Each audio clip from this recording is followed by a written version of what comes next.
Good morning.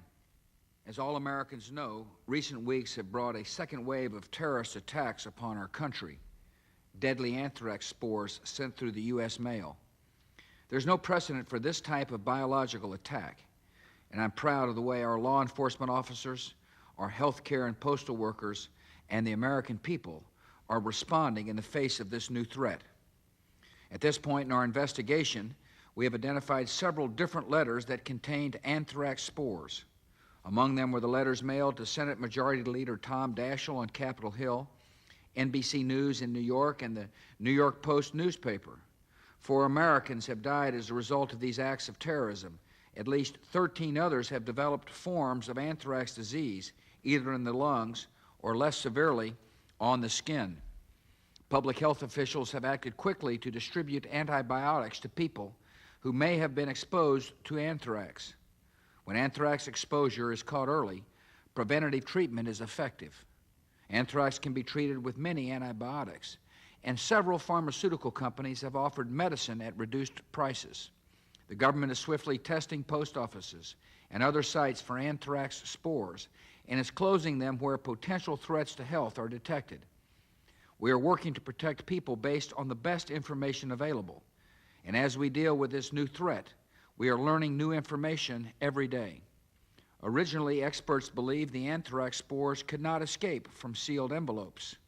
We now know differently because of cases where postal workers were exposed even though the envelopes they processed were not open.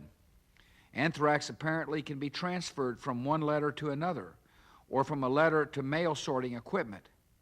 But anthrax is not contagious, so it does not spread from human to human the way a cold or a flu can. Anthrax can be killed by sterilization, and the Postal Service is purchasing sterilizing equipment to be installed across the country. More than 30 billion pieces of mail have moved through the Postal Service since September the 11th, so we believe the odds of any one piece of mail being tainted are very low. But still, people should take appropriate precautions. Look carefully at your mail before opening it. Tell your doctor if you believe you may have been exposed to anthrax. An excellent summary of the symptoms of this disease can be found on the website of the Centers for Disease Control and Prevention, www.cdc.gov.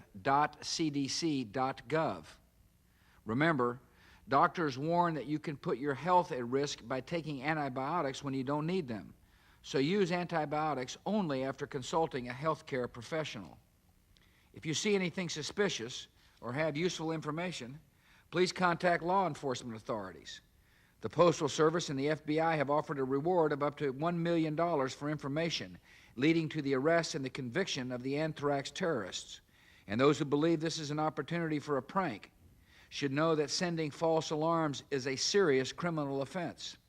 At least 20 individuals have already been arrested for anthrax hoaxes, and we will pursue anyone who tries to frighten their fellow Americans in this cruel way. We do not yet know who sent the anthrax, whether it was the same terrorist who committed the attacks on September the 11th, or whether it was the other international or domestic terrorists. We do know that anyone who would try to infect other people with anthrax is guilty of an act of terror. We will solve these crimes, and we will punish those responsible. As we learn more about these anthrax attacks, the government will share the confirmed and credible information we have with you. I'm proud of our citizens' calm and reasoned response to this ongoing terrorist attack. Thank you for listening.